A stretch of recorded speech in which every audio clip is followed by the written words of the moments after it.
Rest of the week breaking that game down. But today, Vince, before we do that, I really want to talk about college football. Yes. Because, man, this has been such a fun season. And this Saturday was just another example. I had so much football to watch the last two games because we didn't have – so I brought a monitor and my computer to the tailgate on Saturday.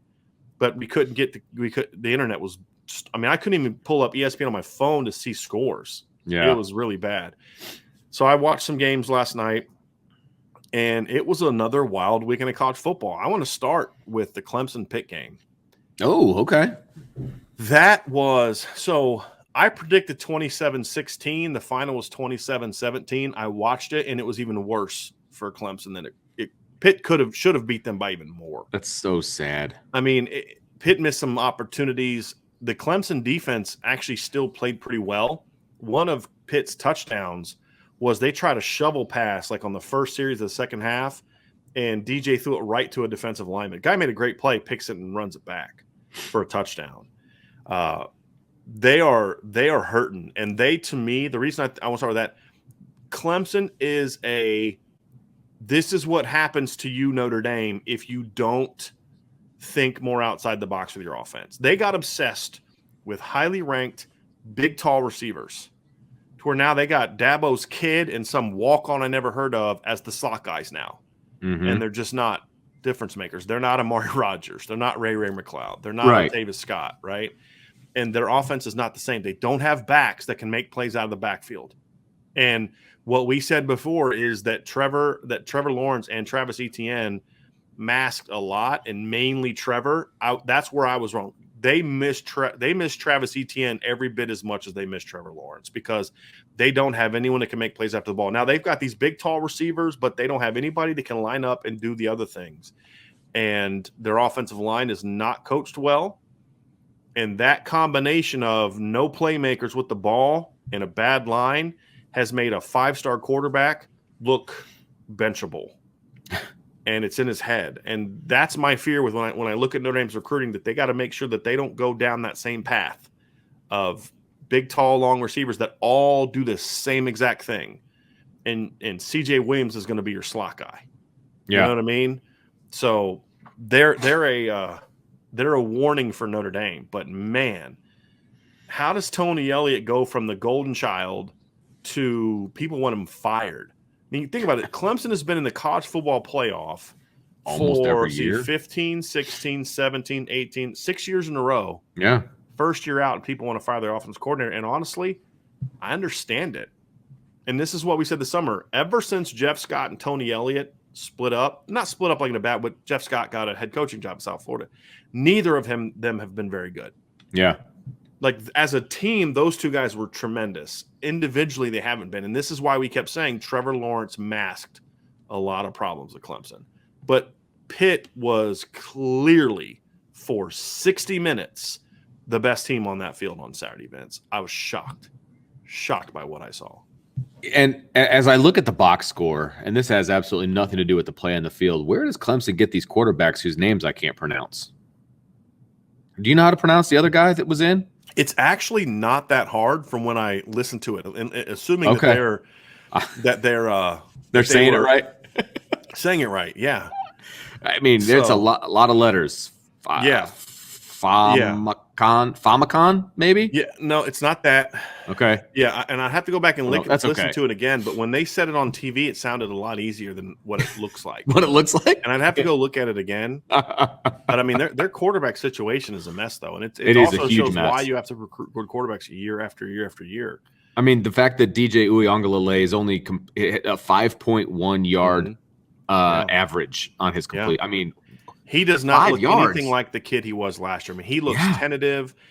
He threw very few spirals, and part of it is in his defense. It's like you're afraid he's feeling the rush because not only is their line bad, but they've had some injuries up front. They had another one on Saturday. Mac Bockhorst, Notre Dame fans remember him. He's from St. X in Cincinnati. Notre Dame recruited him, and he got hurt again. He's had a very injury-prone career, which feels back. He's a really good kid, and when he's been healthy, he's been a solid player. But also, like Will Shipley, I thought ran the ball, was really going to kick returns, but they ran a play where they emptied out the backfield. It was a great play call. and you had 2 receivers to the left, 3 to the right. Will Shipley motions out to number 3. He runs a backside seam, and he's got the guy beat by like 5-6 yards, Vince. And DJ puts the ball like right here, like, he's running this way, like, and it just bounces off his chest. And it should have been a touchdown. And it's like, okay, you can get mad at the play caller all you want, and you can get mad at the quarterback all you want, but what are you supposed to do right there? Right. Exactly. And I think it was a 7-7 game at that time. Clemson, I think, would have taken a lead at that time. I mein, and DJ is shook. I mean, you watch him; he is shook. His throwing motion looks poor. There's just a lot of things that you look at him and say he doesn't look right, and it's here. Absolutely, 100%. And we know that he can do it. Here, it's a confidence thing. Yeah. It's not a heart thing. It's not an intelligence thing. He doesn't have confidence in himself. He doesn't have confidence in the guys around him. And honestly, having watched Clemson several weeks in a row now, I can't blame him. Yeah, I can't blame him. Well, it's because they're not making any kind of adjustments for the personnel that they now have. I mean, they're still trying to run him. Right. Exactly. Right. I mean, it was bad, but I feel bad for that defense because that's a real good defense. But the area where they have the position that you and I have talked about that is the issue. Their safety recruiting and play is not good. They still got Nolan Turner. He's like a 9th-year senior. I think he's the only kid in America that's going to play more career games than Hunter Renfrow. Right. But he's back for like a 6th year because of COVID. And I'm like, didn't that guy play on their like 15 team that played Bama? But I mean, he's just not a good football player. I mean, we saw what happened last year when he plays against the elite athletes at Ohio State. We saw what happens when he got in space against Kyron Williams. We saw what happened when he couldn't help against Javon McKinley and guys like that. But we saw what Avery Davis did to their safeties last year too. Mm-hmm. That's a position where they're struggling big time. But their front 7, even with some injuries, is really good. But it doesn't matter because their safeties are bad, but their offense just kept giving Pitt time. And Kenny Pickett is really, really good. This is my first time watching him for a full game. Yeah, I mean, he has really taken his game to another level. And I feel like he's been at Pitt for a long time too. He was the starting quarterback for Pitt the week after they beat Miami, which came the week after Miami beat Notre Dame in 2017. So there you go. Yeah.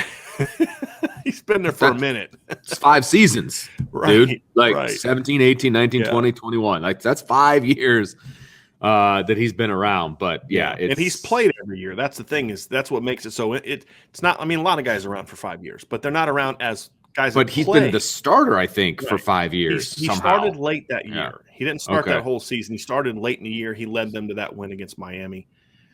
But and I love this comment by Chief Brody. Kenny Pickett is good, but he has the worst QB name of all time. Yes, you do not want a quarterback named Pickett. No, you don't. That is a great. I just got that. Great point. That's hilarious. Because all I could think of was like a picket fence. I'm like, who cares? Pick it. Yeah, there you go. Come on, Vince. Get with it. Telling you, man. It's a lot going on here. Yeah. So can we talk about the Penn State-Illinois game real quick? Do you want to talk about the game or the overtime? I want to talk about the overtime. Okay. I didn't watch a lot of the game. I watched from the third overtime on, and for a minute, it didn't register to me what the heck was like. Why do they keep running 2-point conversion plays? Because when they changed the rule, I was under the complete impression when they said that you have to go for 2, that meant if you scored a touchdown, you now have to go for 2. The field goals were still in play. You were still going to start from the 25-yard line, like all of that. But now you had to go for 2 because that's how it used to be with the overtime rule. Once you got to so many, you had to go for 2 in hopes that it would end at some point. I despise the new overtime rule. Despise the overtime rule. Hate it. Why in good gracious, why are they running 7 2-point conversion plays in a row?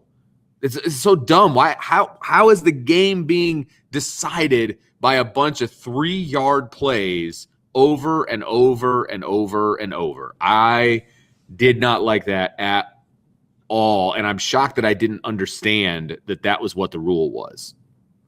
Yeah, I didn't either. I mean, and I read it as it is, but it didn't register in my head. That's what they were doing. It was so stupid. Look, if you don't want long overtimes, I'll say again, it's not that complicated. Put the ball at the 40. Make it to where you have to pick up at least one first down to really be in field goal range. If you don't want the games to go on forever and it's real football, I don't know. After a while, they just started running it between the tackles because look. Well, Penn State, one of the ones Penn State scored on, and they didn't score on what they only scored on one, was just an inside run, just a draw. Right. That's not good football. You only practice so many 2-point plays, first of all. Yeah. Okay, during the week. What, 2, maybe 3, but not 9. You're basically just calling your offense on, okay, what are we doing on second and short? Or what's our game plan on third and 3? Like that's the column you're pulling from, after a while. And I did not like it at all. The fact that it was 9 overtimes. No, you just ran 9 plays. Like that doesn't. I don't know. I don't like it at all. I also feel like this is another example of why I've said for a long time James Franklin is one of the most overrated coaches in college football. Yeah. Like his team, they have so much more talent than Illinois, and he's just not a good game day coach. He just doesn't make good in-game decisions. The only time his team has ever really looked good in games was when he had Joe Moorhead running the offense. And I think at the time, I have to look this up, but he had Bob Shoop running his defense, I believe. I'm going to go look that up. But I like Bob Shoop as a defensive coordinator. So no, that was Brent Price first season. So that would have been after, I believe, Bob Shoop was running the defense. So I look at this team and I say, you can't run the ball against Illinois. I ran for 62 yards against Illinois, and Illinois ran all over you. Illinois ran for 357 yards. Wow. Illinois. Yes. And listen to this. Penn State lost at home to a non-option team that went 8 of 21 for 38 yards passing. Beat Penn State at Penn State. Like, that's such a bad loss for Penn State. Like, that is a real – and what I'm curious about is how do they respond to this? Because they got Ohio State this weekend. They've lost 2 in a row now. So in other words, I mean, that's like the ultimate trap game, right? It's the game before Ohio State. I get it, but still, you got to put away Illinois. Yeah. Illinois. Come on. Illinois. And there's a lot of people that love Phil Troutwine, the offensive line coach at Penn State. I don't know a lot about him other than he played at Florida. I've heard good things about him, but Penn State has not been able to run the ball all year. I mean, their rushing numbers this year, they've gone for 50, 90, 80, 62, 107, and then they have these 2 weird games, 209 against Indiana and 240 against Ball State.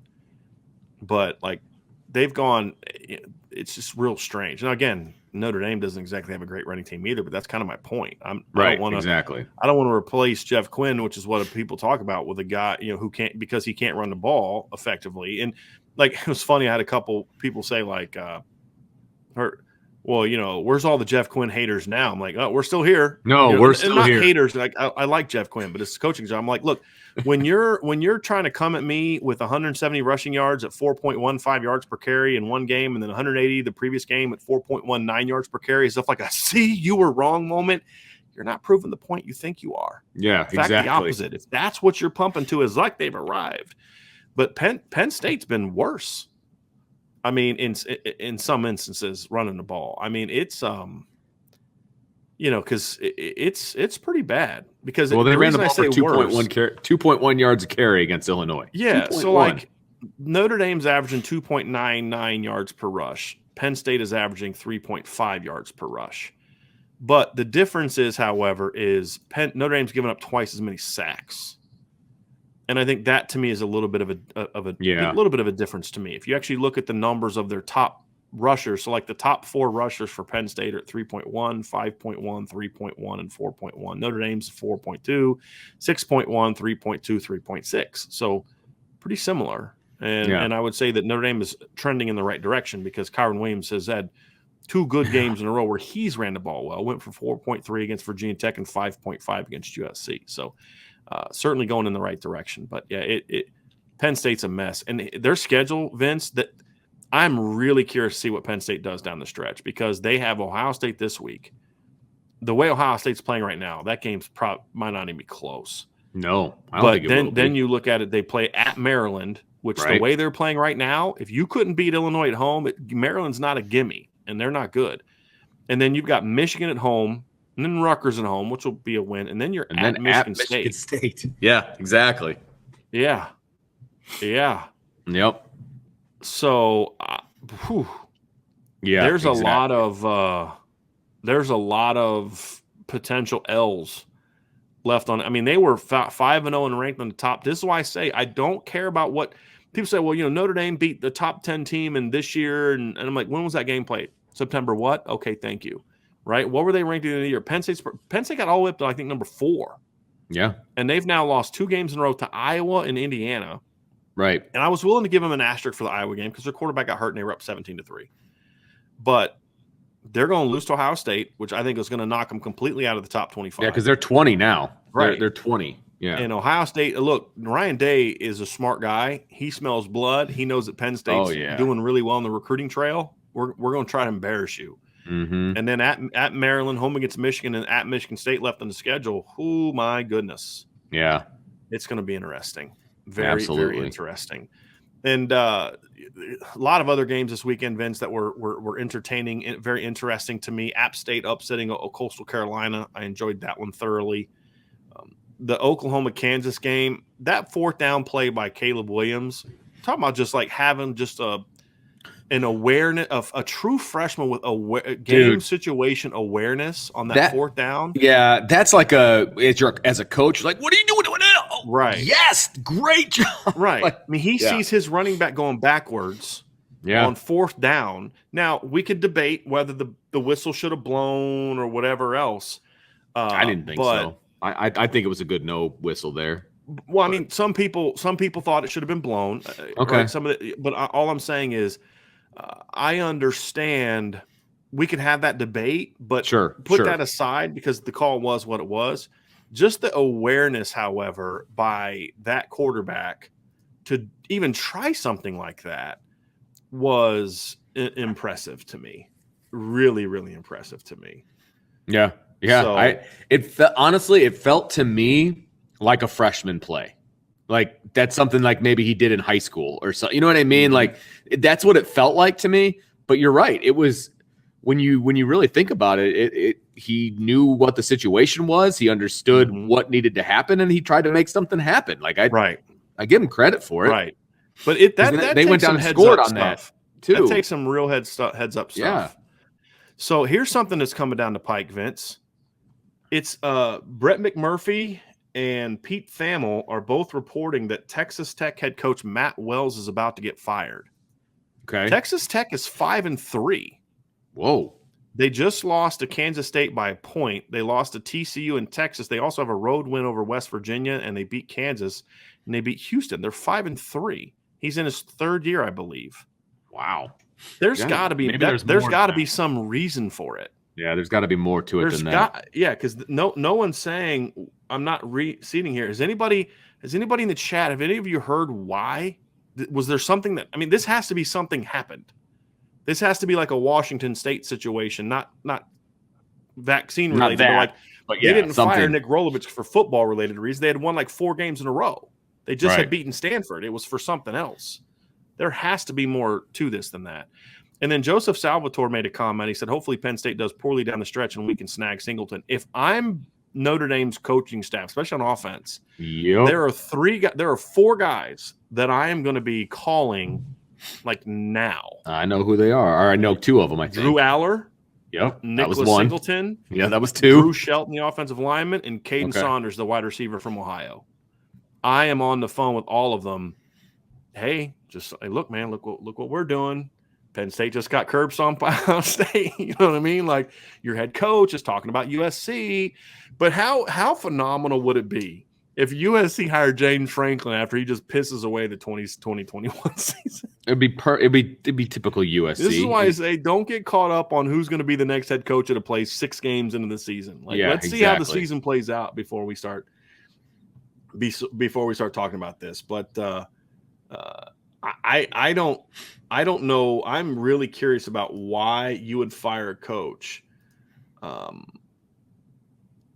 that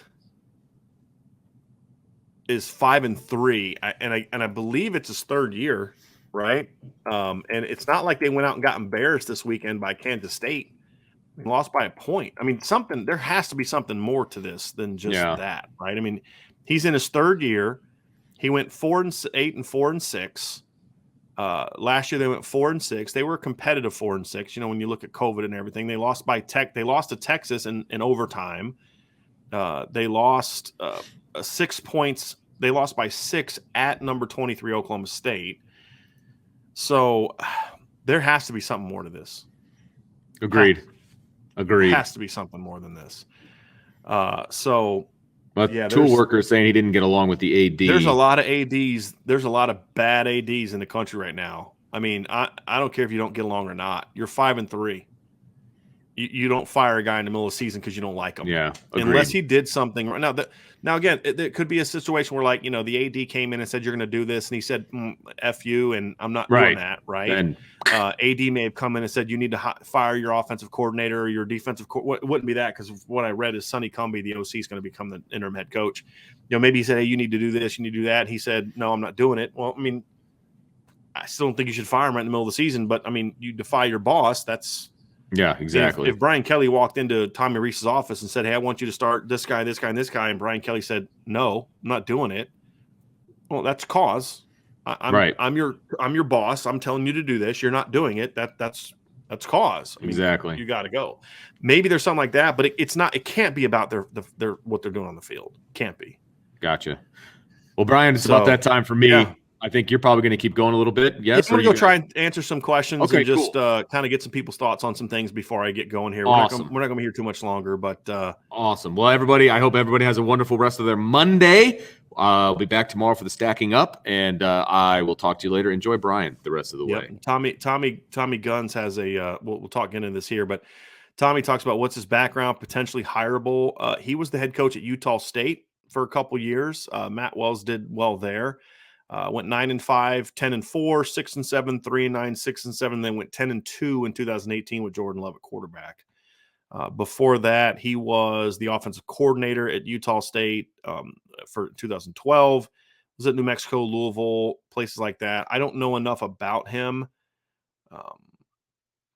to say it's based off of it's you know, what his background is. And Matt is saying this. CBS Sports and one other news outlet in Texas are saying performance. Who knows? It's not performance. The AD may say performance, but you don't fire your coach at Texas Tech for being 5-3 for performance. I'm sorry, you just don't. You may say that, but that's not, that wouldn't be the reason why. So I'm gonna go back up here to the top, see if we have any questions or comments that would be fun to get in here before we get out of here. Matt D says, I think Brian Kelly is out of touch with the media at times. Does he not realize that the media can research Jack Cohn's playing career and his playing style? I think he realizes there's a lot of people in the media that won't. I mean, that's the problem, is there are people in the media at somewhat prominent places that if Brian Kelly says what he said about Jack Cohn today, they will just write it with no thought whatsoever. And you know, and the other thing too is it's not that he's out of touch. He made it very clear last week. He doesn't care. He does not care what we think or what we write. He's gonna, you know, say, hey, look, I'm going to use the people that I can use, and I'm going to dismiss the people that are critical, and I'm going to just do it my way. I mean, he's literally acting like nobody out there has been calling for them to change their offense. I mean, that's how he's acting, which is kind of nuts. John DeCrisio says, I think Buckner should have gone in after Bo intercepted the ball and ran it to the 4-yard line. More options for running and passing in those circumstances. What do you think? Yes, I do I agree with that, John. I think if you're going to get in the red zone, like in the 10-yard line, and you're going to go 13 personnel, 100% you put Tyler Buckner in the game. Tyler Buckner in the game, because as you said, look, you're not really throwing the ball out of that. And Jack's not really a guy I'm worried about running the football there. I would have put Tyler in the game. Yes, I think you're spot on. That's exactly what I would have done. Here's a good question from Tool Worker I saw earlier I wanted to get to. It says, and what does a great second half of the season mean? Where does the team end up at the end of the year? I think for me, a great second half of the season isn't just winning out. I mean, the reality is Notre Dame should beat every team that they play. It means to me finishing strong. So like in 2019, Notre Dame finished really strong. Now they played a bunch of bad teams, but for the most part, they did things that end of that season that put them in position to blow those teams out. I would like to see that again this year. I think for the most part, as I've said, you need to convincingly beat 4 of your final 6 opponents. I would consider Vince is still at the bottom. He's not in the chat, but I would consider the USC game a convincing win. It wasn't a blowout, but it was a convincing win. They were never really threatened. USC kind of got it within 8 late, but I never felt like, even when they scored to make it 24-16, I never felt like, oh, gee, USC might win this game. I never really felt like that. It was a convincing win. I think they need to have at least 2 or 3 blowouts and it left, and they just need to play well, right? Like it's about, the line progressing, not just beating up on teams that stink on defense, but, be fundamentally sound, be physical, because you can watch a team and you can say, hey, they won that game because they just had better players, as opposed to they played the game well. And there's a difference. To me, if you see improvement, so Kevin Austin goes out there and makes some plays against bad corners that he didn't make against USC, but he played it the same way. So let's say instead of making a better play for the ball, he just still kind of catches it lamely on a back shoulder against a non-Chris Steele. That's not going to impress me. It may be 35, 40-yard game, but it's not going to impress me because I'm going to know against a good team this isn't going to work. And so it's about the offensive line being fundamentally sound. And then it's also about saying, hey, and this is what we talked about against USC. I truly believe Notre Dame could have come out in 12 and 13 personnel at times, more so 12, and just run the ball for over 200 yards against USC. I do. I think USC sucks on defense. Their run defense is bad. But what Notre Dame did is they said, hey, look, this is who we are. We're going to play to our perceived strengths, which is quick passing game, taking shots outside, and then using the pass game to support the run game.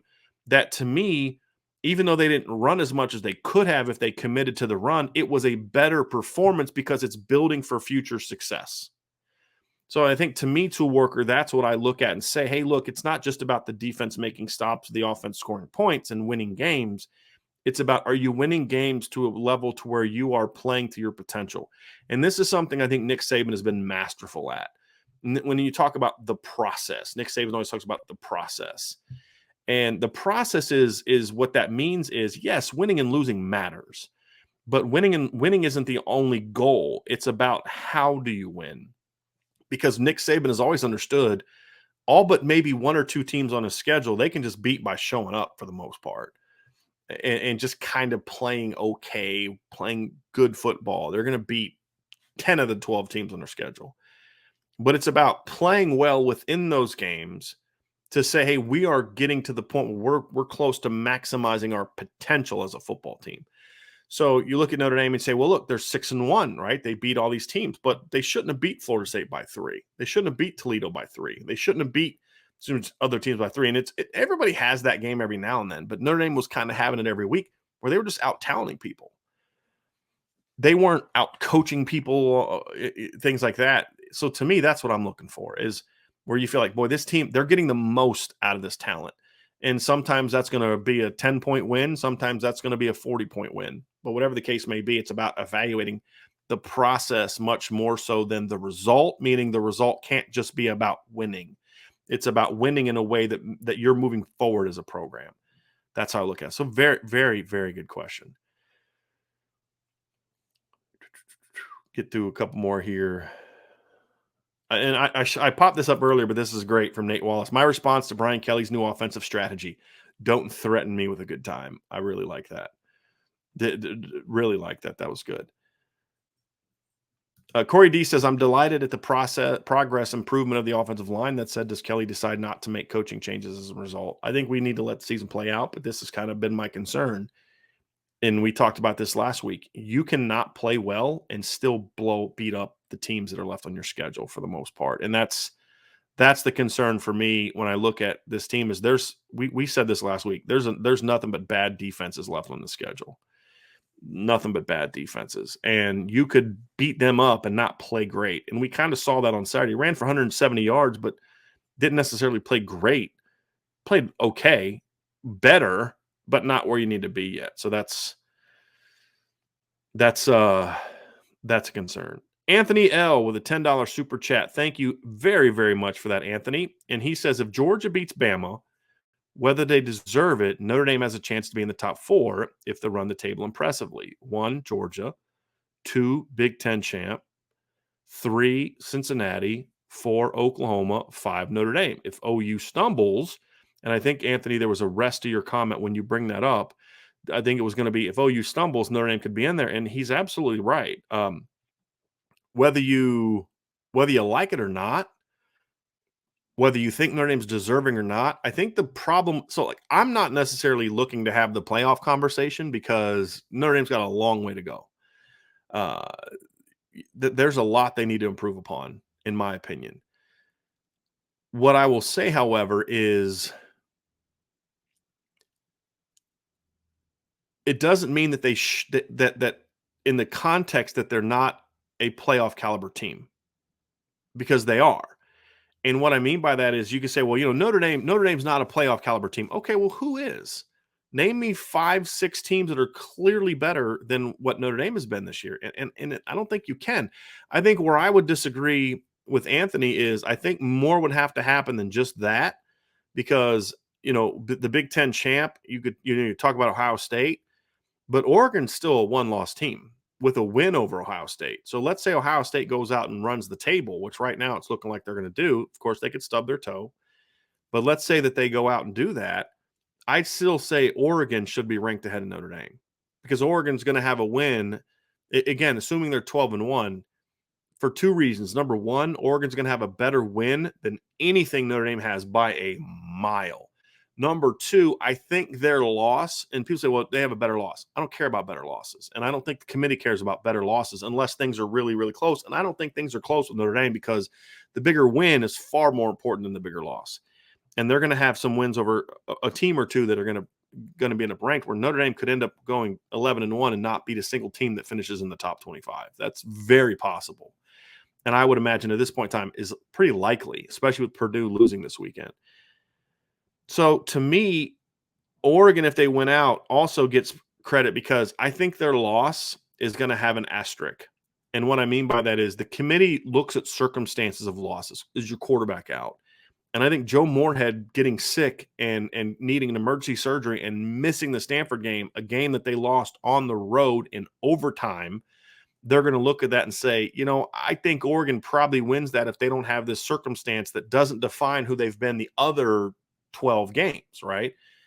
So I think that Oregon would be ahead of them. And I also think that the Big Ten champ situation is going to be interesting too. And here's what I mean by that. Let's just say hypothetically that Michigan State goes 11-1. Okay. And they play, I'm trying to find the schedule here. They play Ohio State and Michigan State play November 20th. So second to last game of the year. It's at Ohio State. Let's just say hypothetically that Michigan State beats Michigan, which is going to give them a very good win, beats Penn State. They've got some good wins on their schedule this year, right? I would argue more good wins than what Notre Dame is going to have. They have a chance to play at Purdue, so you'd have that comparable, that win of, similar opponent. And let's say they lose to Ohio State in a close game. I think you could make a case that a second Big Ten team would then deserve it over Notre Dame, if we're being honest. Because the problem with Notre Dame is their resume is just not going to be impressive. They're not going to have beaten anybody. And you have to be fair and objective when you look at that. Now, could Notre Dame be a playoff caliber team by the season's end? I still believe they can be. Have they shown themselves to be a playoff caliber team through 7 games? No, absolutely not. Does that mean that they won't be a playoff team by the next 5 games if they continue to progress the way that I think they can progress? Of course they can. I need to see that first, though, for me. But I also say, Anthony, that to your point, and this is I love this discussion. A lot more would have to happen than just Georgia beating Kelly. Bama. I think a lot more would have to happen. I think you need the Big Ten to kind of eat itself to where there is no one loss in second team. So, like, you could also use Michigan as an example. Let's say Michigan runs the table, loses to Ohio State in the last game of the season by a field goal. Michigan's going to have a better resume than Notre Dame. I hate to say it, but they will. They'll have a better resume than Notre Dame. So I think you need Michigan and Michigan State or Ohio State. I mean, if Michigan or Michigan State beats Ohio State and Ohio State's out, that's 2 losses. They're out. So I think a lot would have to happen, in my opinion. So I just, and it's not because like Tool Worker says this is the year that that's in playing a conference championship game will kill Notre Dame in the polls regarding the Final Four. I guess I'm trying to that it's in playing a. I don't understand what you're saying there, but I don't think Notre Dame not being in a conference is going to hurt them if that is in fact what you're saying. I think if anything, conference championship games are going to be a lot more chaotic this year. Potentially could be a lot more chaotic this year, which then could open up an opportunity for Notre Dame because the ACC is going to be out. They're just going to be out. The ACC is not going to have a playoff team, in my opinion. So I get what your comment here. We don't look like a playoff team. I'd be happier with a New Year's Six bowl win than beat a beat down versus Georgia. Could you imagine what Georgia defense would do to the current state of the offense? But again, that's the point. Look, this is what I'm saying, and this is what other people are saying. It's not about what Notre Dame is now. Right now, Notre Dame's not a playoff team. They don't deserve to be in the playoff. I don't even have them in the conversation right now based on what they've done. What I am saying, however, is that if you want me to accept the fact that right now Notre Dame is not a playoff team, which I will, you have to also accept the fact that this is a down year. There are no great teams. Georgia's the best team this year, but Georgia's not on the level of past champions or even runners-up. This is a team, this is a Notre Dame team that if they play to their potential and get better week after week after week after week, by the end of the season, I think we could be having a conversation about Notre Dame playing as one of the 4 best teams in the country. I don't see it. I don't think they're going to make that much progress. I don't think they're going to maximize their potential as a team. I think they're a long way away from that, really, on both sides of the ball, but especially on offense. But I don't think it's something that should just be dismissed outright. I don't really care to engage in it beyond people asking questions. Like, I'm not going to be writing an article this week of why Notre Dame's a playoff contender. No, they're not right now. They got to play a lot better. But I think we at least need to be open to the idea that if this team finishes strong, and strong meaning not just going 5-0 down the stretch, but 5-0 in blasting people, that we can at least have that conversation. But they got to do that first before I'm really willing to dive too deep into that conversation. Omar Austin, I haven't seen you in a while, Omar. Good to see you back in the chat. I noticed the exact same thing you guys did. Madden didn't touch anybody several times. I just wanted to pull that up, not because I wanted to take a shot at Kane Madden again, but we just haven't seen any comments from Omar in a while, so I wanted to get that out there. All right, Blaine Tiller says, not being sarcastic, was the USC game this year the first successful jet sweep by Lindsey? I think it was the first time they've ran a jet sweep to Lindsey. They might have run one other one, but I don't think they've even run it with him. I know they ran one with Avery Davis against Cincinnati, I believe, for like 8 yards, which is successful. I mean, it's a run play. You get 8 yards in a run play, that's successful. But I don't remember maybe but one other time they even ran a jet sweep to Braden Lindsey.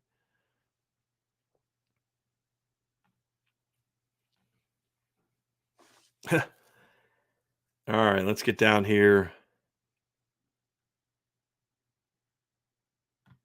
Jojo Pineda asks about recruiting news. I got some stuff from Coach D from the board. Any recruiting news? First of all, Vince isn't going to have recruiting news. That's just not what he does. And any recruiting news he's going to have is going to come from me. So everything on the board is what I have so far on the message board. So I did put up some recruiting scoop last night about the 2022 class. Okay, let's get down here to a few more questions here. Demetri Shrek said, Kelly did say, I wish I was smarter earlier in the USC postgame PC. I enjoyed him expressing humility there.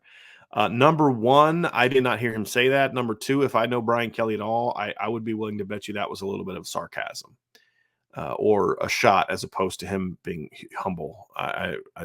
That does not sound. I'm gonna have to go back and look at that, Demetrius, because that doesn't sound like something that Brian Kelly would say and be serious about it.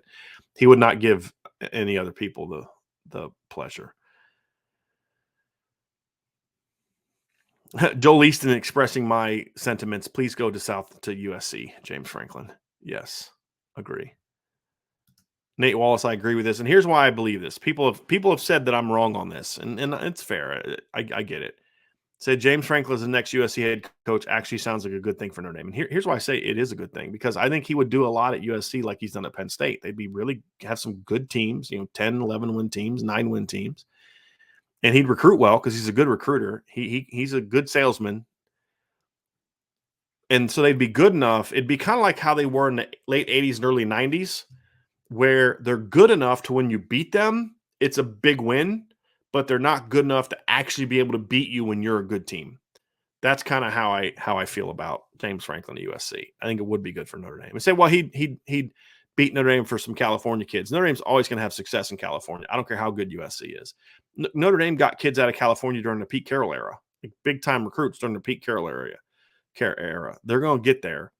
And I would say that the flip is to that I think not having him at Penn State could potentially open up some more East Coast kids, Midwest kids that they haven't been getting because of the good job he's done there.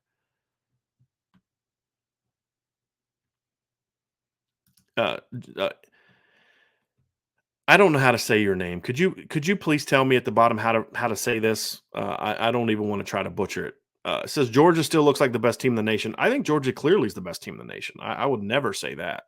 I would simply say that just because they're the best team in the country this year doesn't mean they're like past best teams in the country. I don't think that is the case in my opinion. John Christophic says sudden death overtime is the best. I don't like sudden death overtime. I think there's a reason the NFL did it, because essentially you could essentially say that in many instances that the game is going to come down to who wins the coin toss. And that's no way to decide a football game, in my opinion.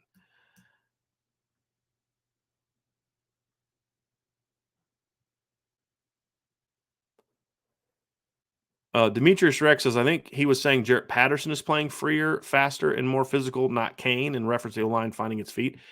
I thought he was talking about Kane. Now, again, maybe I heard him incorrectly, and he was talking about Jarrett Patterson, but I'm pretty sure he was asked about Kane Madden, I believe. So we'll have to find out. But I'm gonna go back and let me. Perhaps I was wrong. I'm not afraid to admit I'm wrong, but I thought Tim asked him about Kane Madden, and I thought his answer was about Kane Madden.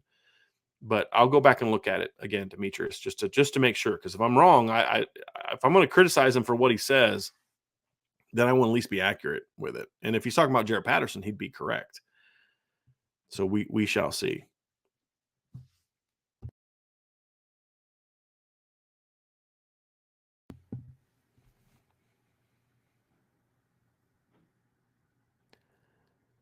Okay, I think that is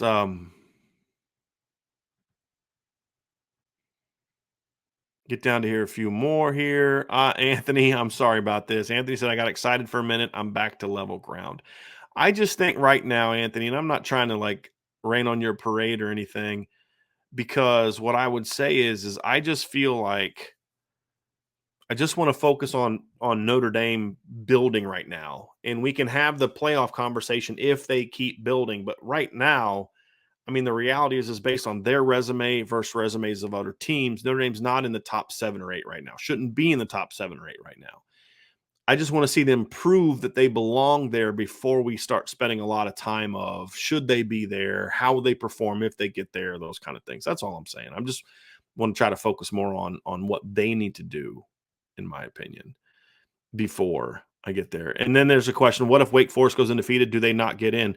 Oh, they'll get in. Oh, Wake Forest will get in if they are undefeated. What I'm saying is they're not going to go undefeated. I don't think there's a chance in heck. Now, I could be proven wrong, but if a Power 5 team goes 13-0, they're going to get in, and they should get in, unless it's a year where all 5 of the Power 5s are undefeated. I think that would be the only circumstance in which that would happen, but that's clearly there's only 3 conferences of the 5 that have an undefeated team left. Well, no, I guess 4 of the 5, but yeah, so Big 10 does, Big 12 does, SEC does, and ACC does. So 4 of the 5. It's going to be hard for the Big 10 teams to have an undefeated team. There's only a chance for one of them because they all play each other. So we'll see. Jonathan asks, is the downfall of Clemson similar at all to the end of the Lou Holtz tenure? It's just super stacked, but somehow unable to put the pieces together. Does this mean they're about to promote Tony Elliott? Oh, I wouldn't say so. I mean, look, they're coming off a year in which they were a playoff team. I would encourage people to say, hey, let's see how they bounce back. I think the problem that Coach Holtz had late in his tenure was he kept making bad hire after bad hire, and he wasn't able to fix what was wrong because he was making bad hires. I want to see what Coach Sweeney does this offseason before I'm ready to say that the Clemson era is over. I'm one down season doesn't mean to me, oh, they're done. That's my thoughts. Okay, Chad Williams says Notre Dame's margin for error is so slim, they will have to play a perfect game against the likes of Alabama, Georgia, Alabama, and Ohio State. Based on what they've done right now, yes. But again, dude, no one's talking about Notre Dame, in my opinion, at least I'm not talking about Notre Dame right now, the way they've played right now from playing those teams. That's not the conversation. And I still feel like you keep talking about how these teams are like they have been in the past. Bama's not what they were in the past. Georgia's not what they've been in the past. And Ohio State is not what they've been. Ohio State's beating up on a bunch of bad teams. That's what Ohio State always does. They beat up on bad teams. Maryland stinks. Rutgers stinks. Akron stinks. Indiana stinks. Let's see if they're blowing the teams out the rest of the way. Now, if they are, then Ohio State will be a playoff team, in my opinion. But let's just let them play it out first. Their defense still stinks, and they haven't played anybody that can challenge them.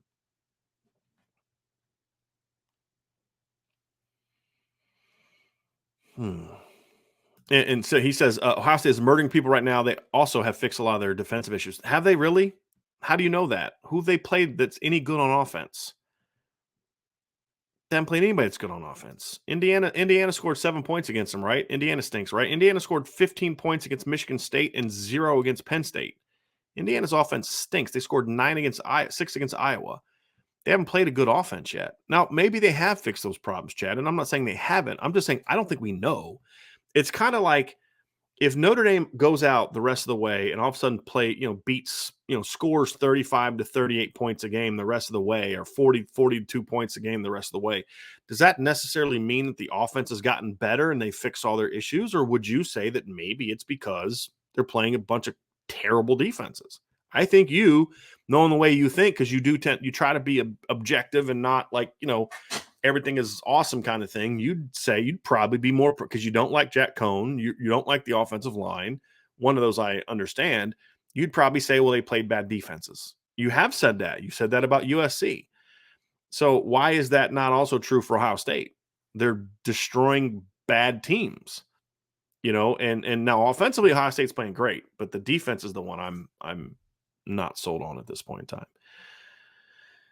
All right, Jack says this year's Georgia defense is as good a unit as I've seen in the last decade, and even more impressive considering how the game has shifted to helping offenses this year. I get that. I just don't agree with that. I'll ask again, who have they played? Who have they played that's good on offense? I mean, the only game that I was like, wow, impressed by what they did was the Arkansas game. But since then, Arkansas has kind of been proven to be not like really a great offense when they play decent defenses, right? They scored 20 points against Texas A&M and scored 23 against Auburn. They got beat pretty handily by Auburn. Auburn doesn't have a great defense. I think this is an excellent Georgia defense, but one of the best of the last decade. I mean, to me, I don't think they've really played anybody that's really good on offense. I'm not impressed with the teams that they've played. I mean, you talk about beating Kentucky, holding Kentucky to 13 points. Kentucky scored 20 against Florida, 16 against South Carolina, 28 against Chattanooga. It's not a great Kentucky offense. It's a very, very good defense. Like the best defense in college football in 2021, but I don't think this is well, let me rephrase. I don't think we know yet if this is a decade best defense.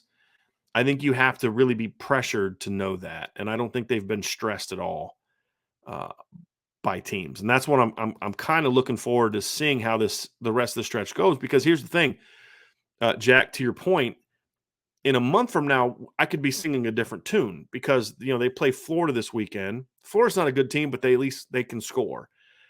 They play Missouri, who can score. They play at Tennessee, who can score. They play at Georgia Tech, who can score. If they keep doing to those 4 teams what they've done to the first 7 teams they played, then I'll be willing to have this conversation with you in a more agreeable manner. I just need to see that first. Is I guess where I'm at. I need to see them do it first. All right, I think. Let's see here. All right, A. Murphy with a comment here. Thank you, A. Murphy. Just joined. Thank you for that. Thank you for being with us today. Says, I just joined. Been meaning to say this for weeks. To me, a major reason Freeman's defense is not as explosive as it could be is because his linebackers cannot cover in space, too slow. I don't think speed is an issue for Notre Dame's linebackers, Mr. Murphy. I guess I shouldn't assume who is the Murphy in that picture that's posting this. But the reason I would say I don't think they're too slow. I don't think Drew White's slow. Drew White can run. I don't think Jack Kaiser and J.D. Bertrand are slow. I think they can run. I think they can run pretty well. I think the reason that they struggle in space is because they're not long. I think they're all kind of short. And I think that's something that Maris Liufau would have brought to the table is, yes, Maris is faster than those guys, but it's not a ton. Maris is not just athletic, but he's long. And I think that's the thing about like Jeremiah Usu-Koramoah. Jeremiah was only 6'1.5", but he was long. And so I think that's more of an issue for me. It's not that they can't cover in space. It's that they're not long. And as a group, they're not long. But I think that's been more of the issue for me.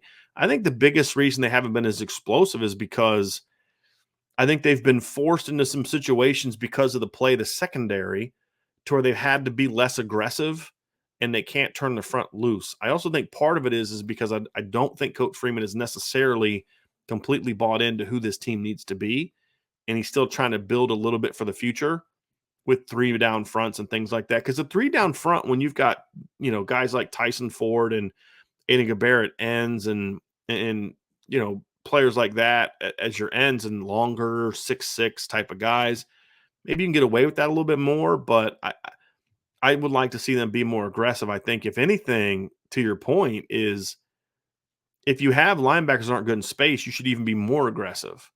Don't play off and let them, because if you play off, right, and you're less aggressive, it forces them to be in space more, actually, because you're not pressuring teams. Whereas if you're more aggressive, you force them to get the ball quickly, which allows the rest of your defense to run and rally to the football. So I'm not saying that's definite, but I think I could make that case, and I think we can have a good discussion about, if anything,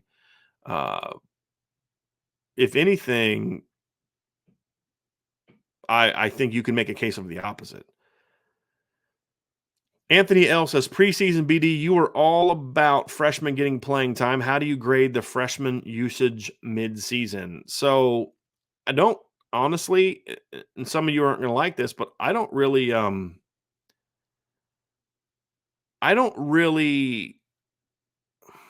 trying to think this. I don't really look at the freshman usage as something I'm going to give the staff credit for, because I think it's more about they're playing guys because they've had to, right? Like Logan Diggs, if Chris Tyree doesn't get hurt, does Logan Diggs play against Virginia Tech? I don't know that he does. He definitely doesn't play as much. If Joe Wilkins isn't hurt, is Lorenzo Styles playing as much as he has? No, he's not. So Joe Alt's playing because of injuries. No, one of those was to a freshman. Kane Barong only played against Virginia Tech because they've had two huge injuries before him, right? So I don't think that I'm willing to give them a lot of credit for playing freshmen, other than Buckner and Fisher, other than just because guys have been injured. Having said that, I'm excited about what we've seen from the freshmen. Lorenzo getting his chance and looking good doing it. Seeing Deion Colsey get a chance to play and stepping up with a crucial third down catch. Seeing Logan Diggs play well. I think the future is very bright. And I'm going to have something on this this week about how the injuries have forced Notre Dame to play freshmen, and those guys have shined, and how it makes me very excited for what the future is about. Not just the freshmen, but then you think about sophomores like Chris Tyree and Michael Mayer, still sophomores. They have to come back next year. You look at other positions, tight end, offensive line. The last two offensive classes have been really good, and they're bringing in another good offensive class next year at some spots, tight end and wide receiver and running back, that it makes you very excited for what just the talent level that they're going to have on offense these next few years. Okay, let's get to the last couple more.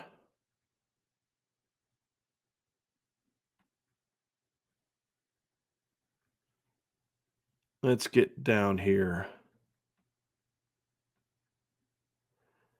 Yeah, and this is a comment from the Bama fan. He says, Jack, name a team Georgia played that can actually throw the ball. They're good, but let's not act like they've played world beater offenses. And that's where I'm at. I mean, like Kentucky, for example.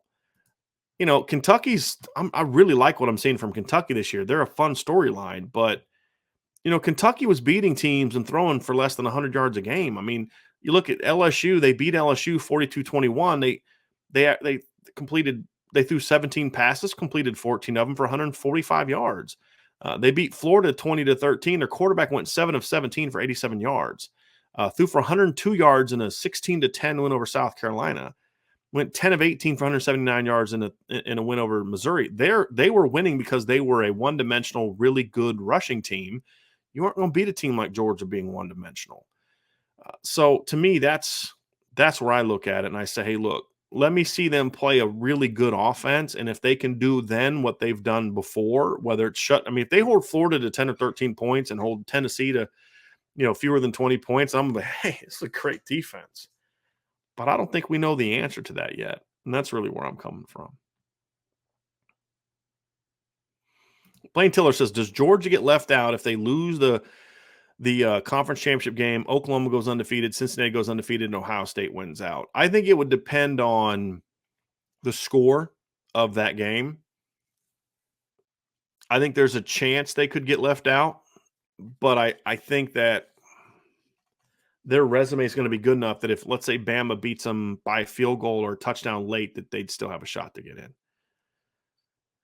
But look, here's the other thing I'll say about this.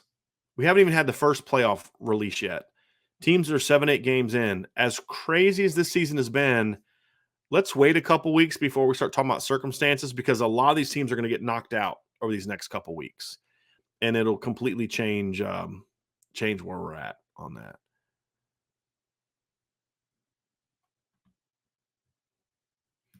Jared Hardigan says, Coach Wally, I don't think any game is a given. If we look down the remaining schedule, I got to say it's Stanford for me, where I show the next big challenge and give them some fits. Your thoughts? I don't see that at all, Jared, and I appreciate the question, the comment.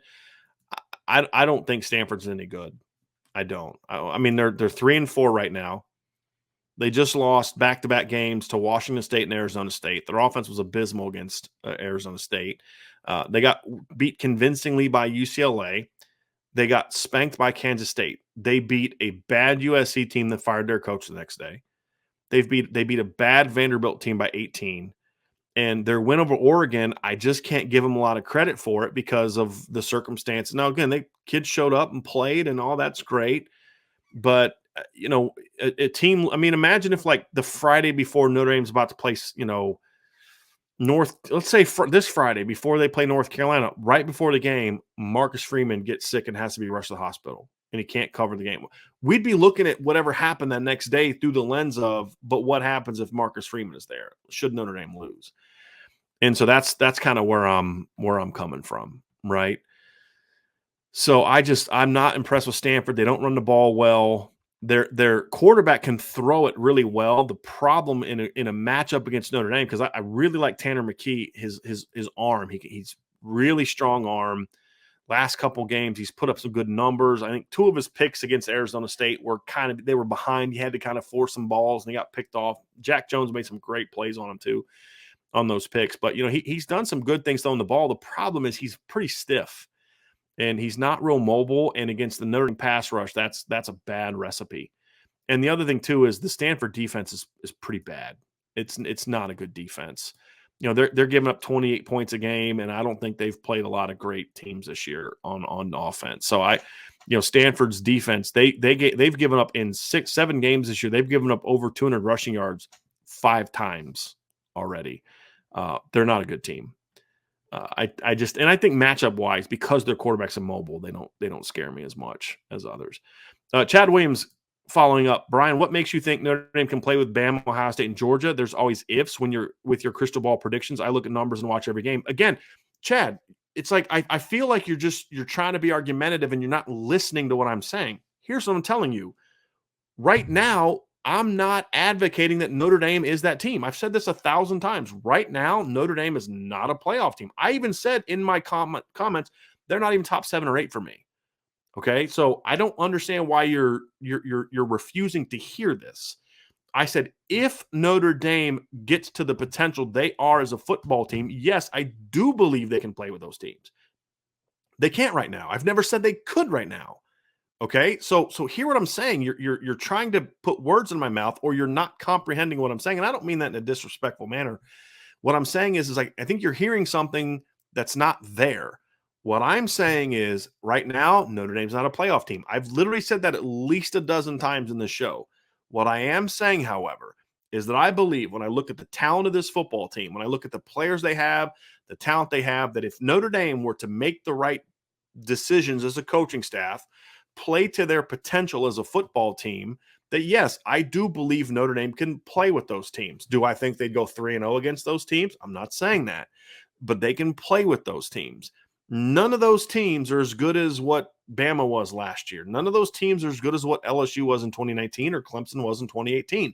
There are no great teams this year right now. Now, in a month from now, a team could be playing that way. The light could go on for Bama. The light could go on for Ohio State. The light could go on for Georgia. JT Daniels comes back, and all of a sudden they get Pickens back, and they get Darnell Washington back, and all of a sudden Georgia's out there scoring points and doing all these kind of things. I mean, Georgia, you can score 30 points and beat Georgia right now. I mean, you could score 24 to 27 points and beat Georgia right now if you're a good team. So I need to see those teams play out, but it's more so looking at Notre Dame. Notre Dame is not the team they should be right now. I'm not arguing that. Never said they have. I've never said they should be in playoff consideration. Matter of fact, I spent like 10 minutes of this show to explain to someone why Notre Dame shouldn't be in the playoff conversation right now. What I am saying, however, is that Notre Dame is much further away from what they should be and could be as a football team than those 3 teams. And if Notre Dame gets to that level, Notre Dame can play with those teams. Can they beat those teams? They haven't proven to me that they can yet, even with good teams. But can they play with them? Yes. So you can say you look at numbers and you watch every game. So do I. And what I've seen so far says, as I've said a dozen times in the show, Notre Dame isn't right there right now. I'm talking about what they could and should be, not what they've been.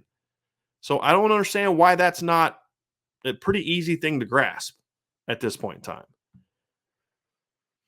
Timeout Tom says, I feel Clemson's success wasn't sustainable. Clemson recruits regionally, and with the improvements of North Carolina, Kentucky, and Wake Forest, they're no longer the only option for recruits. See, the part of the problem with Clemson is that they haven't been recruiting regionally enough. I don't think any of those 3 teams are ever going to beat Clemson consistently for recruits. Kentucky and Wake Forest are never going to beat Clemson for recruits. Not anyone that Clemson wants. North Carolina can, but not often. I think if you look at Clemson's schedule or roster, I think one of the mistakes they've made, and it's similar to a mistake that I think USC has made. If you look at Clemson's roster, their starting quarterback is from California. A lot of their young receivers they've gone after are from California, right? Joseph Ngata is from California. Bo Collins is from California. They've gone and found offensive linemen from the Midwest, and they've gone all over the country to get recruits. They're being a national team to their detriment. And I felt this was a mistake that Urban Meyer made at times at Ohio State is he had so many national recruits that he lost that heart and soul of what made Ohio State, which is you need a good chunk of kids that are from Ohio that live and bleed scarlet and gray, right? And when Clemson was really good in like 14, 15, and 16, you could look at their roster. And I remember I did a breakdown on this, Tom, and it was like 75% of their roster or more was from a state that attached to North Carolina, to South Carolina, or a state that attached to a state. So it was like you could just kind of put a really small circle around just that southeastern region, and the vast majority of their recruits were from some of those reasons. They're always going to do well in Florida when they recruit Florida, but they haven't recruited Florida as much in recent years. I think they've tried to be something that they're not. They've gone away from recruiting dynamic playmakers and instead of gone for the big, tall receivers to their detriment. Because that's really all they have at this point in time. They've gone for these, West Coast California quarterback, which is good, but they've gone out of their region for offensive linemen. They're going to Ohio for linemen and different places for linemen. To a degree, I think you should be able to recruit nationally if you're Clemson. I mean, they got Isaiah Simmons from Kansas, but you have to make sure that your base is still locally, and I don't think they've done a good enough job of that. And I don't think they're not recruiting successfully locally because of those teams. I think they're not recruiting successfully locally because they're not trying. They didn't offer Jalen Sneed. How do you not offer Jalen Sneed? Because they're recruiting, they've convinced themselves they're going to be national. So I think they've made some mistakes in that regards, and he's made some hires or maybe hasn't made some changes that he needed to make. All right, John Keevers just got in and don't know if it's been touched on, but clearly stinks Kyle is hurt, but thank goodness it's now and not in the middle of the week, so DJ can get an entire week of reps and mentally prepare. And that's the case that Vince made, that it's good that it's happening now and not down the road. So we shall see. All right, let's get to some more questions here. I'm going to have to wrap up here soon because I have some more work I have to get to here. Let's see here. Anthony says, thanks, BD. Any chance you can add gap closer gear in the long sleeve tee? You know what? Now that we're getting close to winter, Anthony, I'm going to make that note. Give me a second. Anthony, I will have that up here in the next 24 hours. That's a really good idea. Really good idea. Richard McGinnis says, if we hire a new O-line coach, we need to go big and get a really top-of-the-line guy. I don't really care about that. I care about a guy that can do a great job, whether it's someone who's already established or someone who's already someone who's young, who could just needs that opportunity. I don't care either one. Just get someone who can do the job. Look, sometimes established guys aren't ideal. John Tenuta, Brian Van Gorder. Established coaches aren't always the best option. If you can get one that you think could do a great job, I'm all for that. I'm not against an established guy. I'm just saying I wouldn't only focus on that. That would be my point. I just got a text from Matt D saying he needs gap closer hoodie. We have gap closer hoodies in the store, so those are already there. And he also said Kelly was talking about Madden in the free faster. Look it up. So I was correct. Yep. Oklahoma's not impressive, and I fully expect them to lose a game. I've been saying that for weeks, and they just keep winning. I mean, that's going to be the interesting thing is they just keep winning. And I have felt like when I watched them against like Tulane and I watched them against West Virginia and I watched them barely beat Nebraska, I'm like, boy, this team's going to lose a game, but they just keep winning. And the schedule is, you got Texas Tech at home this week. Well, Texas Tech just fired their coach.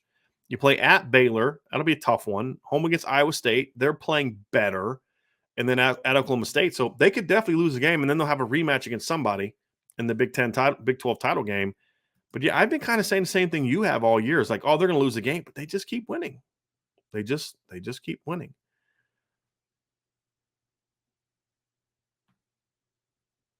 Okay, let's get down here.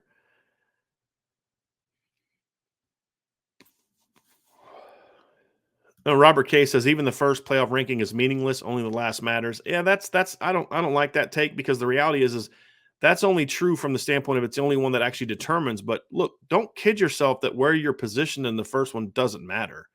If you're positioned 10th and you think you should be sixth, that means there's what, 5 teams that you six. Yeah, there's 6 teams you have to leap to get in the playoff. And if they all keep winning, it's not guaranteed you're going to be able to leap those teams. Where if you're 6, then you only have to leap 2 people. It's a lot easier to do. So yeah, it matters for all these teams that think they're a playoff team. It absolutely matters. It absolutely matters where you're ranked the first time, because it's a lot harder to rise up that late in the season. Because you don't know what your schedule is. You could say, hey, look, we've got a tough schedule, or we've got a soft schedule, and other teams. There's all that goes into it. But look, Robert, I think the first poll does matter. And I think positioning yourself and being in position to where you don't have to leap 7, 8, 9 teams to get there is certainly something ideal. Is it an end all be all? No. I think Ohio State wasn't even the top 15 in 2014, the first time that they came out with a poll. So it certainly can get there. It's not an end all be all, but I also would not go to the level to say that it's meaningless, unless you're getting like to a real semantic argument that it's not determinative. It's not determinative, but it does matter, in my opinion. It does, I believe. All right. Q Kibbs 97. Bryan, you and Vince are the GOATs for hosting your fans the way you did Saturday. That was awesome and a pleasure. It was a lot of fun. And I was a lot happier coming out of I was a lot happier coming out of that one than I was the first one. I probably shouldn't have been as expressive about my disappointment, because I think that was a disservice to the people that did show up. But I just was hoping for a bigger crowd and wanted a bigger crowd. And Saturday we got one. I think the night game probably played a role into that. But it definitely made me feel happier and more encouraged to have more next year. And maybe not all of them are like big where we just do a giant spread, but at least do something every week. Vince and I are going to talk about that this offseason, because we'll have to figure some things out about that. But I'll have to figure some things out and see what he can be a part of or not. But I always find it better when there's more people there and food and all those type of things. But my dad was calling me, next year we're going to do a couple real big ones and all that kind of stuff. So we'll see. Hopefully mom and dad's health is good at that point in time. So we shall see. Okay. Real quick answer to this one, Anthony L. Question for the group: does NIL help or hurt Notre Dame? And I think it helps Notre Dame a lot, in my opinion. Searcher Green 9, wouldn't Watt at Tulane be ideal for us? I don't know if I've said this before. If Chris Watt is going to be the next O-line coach, which I'm not necessarily against, I would only be for it if Harry Hiestand was also assisting, like maybe he was an analyst and he was helping him out. Because that was something that was there last year. I mean, it wasn't just Chris Watt. Chris Watt did a great job as a young coach, but he also had Harry Hiestand there to help him out. Rob Didoff says, Bryan, are you shocked that Virginia is still not ranked? I'm not shocked. I'm not shocked, nor do I think it's necessarily wrong, to be honest with you. Because when I look at Virginia, I understand where you're coming from, and I think they're an impressive team, but here's who they've beat so far this year. William and Mary, Illinois, Miami, Florida on the road, in the game they should have lost. They beat Illinois by a point on the road. They beat Duke, crushed Duke, who stinks, and they just beat Georgia Tech. I mean, the only team they've played this year with a winning record is Louisville at 4-3. Notre Dame doesn't have a lot of good wins either, but then they have 2 losses that were both by 20 points. They lost at North Carolina by 20, and then they lost at home to Wake Forest by 20. I think it's about people don't view the ACC as a very good conference, and they're not wrong. The ACC is not a good conference this year. It's a very down conference in a lot of ways because there's no star team. Now, having said that, I think there's some teams in the ACC that are better than people think. I think Pitt losing to Western Michigan just killed them, because I do think that Pitt's a really good football team right now. I mean, beat Tennessee on the road. Tennessee's proven to be a quality team. Alabama ended up spanking Tennessee final score-wise, but that was a competitive game for about 2.5, 3 quarters. But I think Virginia has to show a little bit more. I'll say this: if Virginia goes out and beats BYU the next time they play, I think then they'll jump in, because they were like 5th or 6th, I think, in the votes this week. The week before, they got like 1 vote in one of the polls. So I think the fact that they keep winning, people are looking at them more and more. They play at BYU this week. BYU is ranked, I believe, in the AP poll. Yes, they are 25th in the AP poll. If Virginia goes on the road and beats BYU, they'll be ranked. I think that's where it comes down to for me, is people just want to see them play that kind of team and win that kind of game is where I think about it.